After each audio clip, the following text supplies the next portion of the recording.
Nobody wants to hear you almost did it or you almost made it. It's either you got it or you don't got it.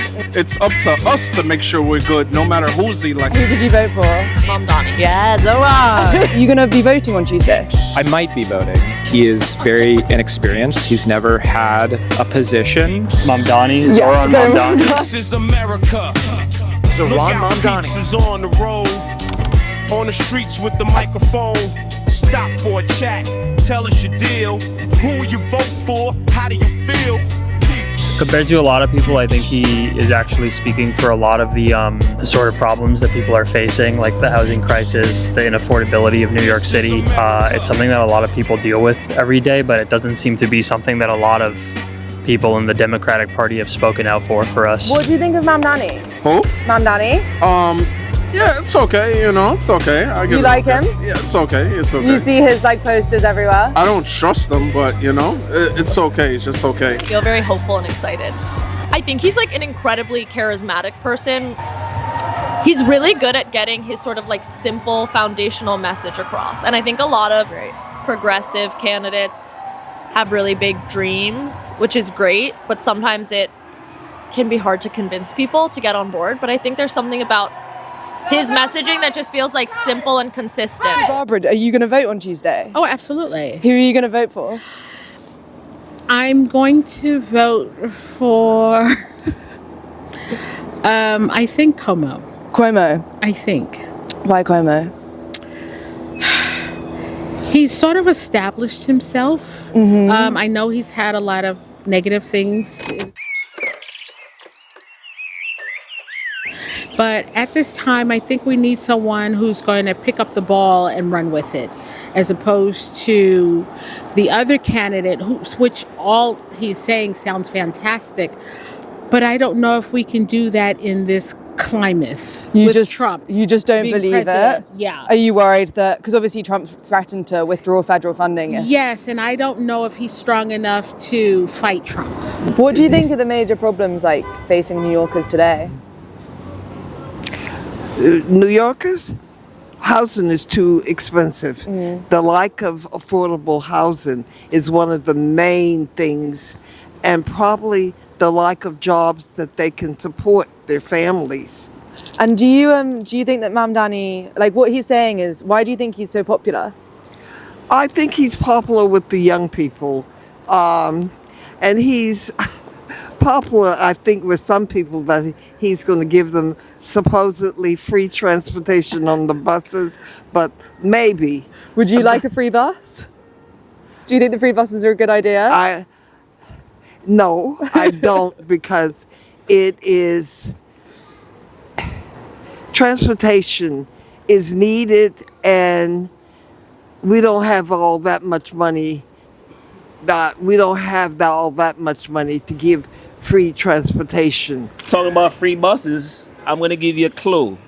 Monday, go downtown Brooklyn at rush hour, right? And try to get on a bus at that time and see if you can get on a bus at that time. So now imagine if the bus are free. Well, there's going to be too many people taking the bus. Aha. Have you seen those trains in India with people hanging off all the sides in the roof? Well, everything he's saying is what young people want. It's what they need. They need affordable housing. They need, mothers need childcare. Buses, should they be free? Why not? Why not? What do you think are the problems facing New Yorkers? I think affordability is a huge problem, and that's why Mamdani's been so successful, as he's focused on that. See, the problem I'm having with this Mamdani guy, it's a bunch of transplant New Yorkers who don't... I've been here since 1980, born and raised in this neighborhood. I've watched it come up from... I wouldn't have seen no offense, I would not see a person with your complexion in this neighborhood walking up to a black person with that camera to ask me a question, because you would not exist in this neighborhood. You'd be afraid to be in this neighborhood, right?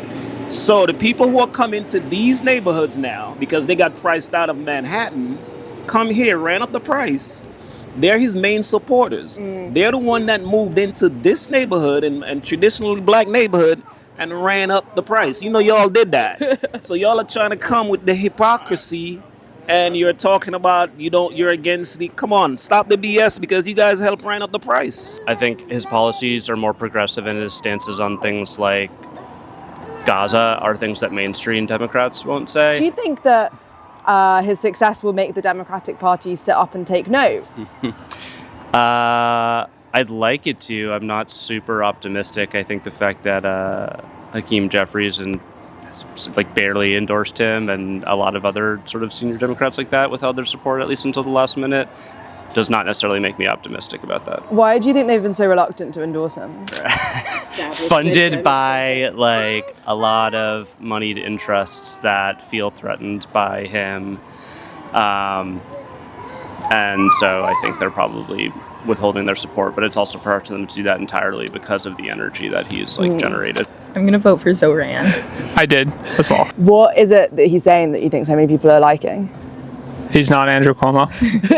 I just like that he's younger, and I feel like that representation should be kind of in a younger format than, old 70-year-olds who make choices for our generation. Yeah, I think like there's a lot of beliefs in American politics about experience as like an important factor, but experience often equates itself with age in like our political system, and that's just like how the world and systems work. And so it's nice to see somebody who's younger and capable and is surrounded by like competent people and isn't just like a guy saying stuff. I like him as a standard bearer, but I'm worried that he comes into office and through lack of experience or just naive ideology, he does things that look really bad on the public theater or the national theater, and he'll backfire as a standard bearer. So he'll make it harder for somebody with his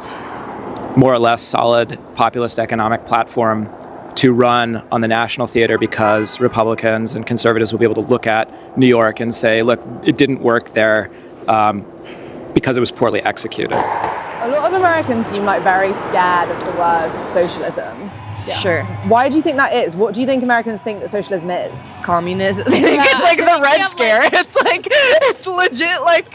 I think the older generations have like some sort of like leftover fear of like communism and like the Red Scare in the Soviet Union.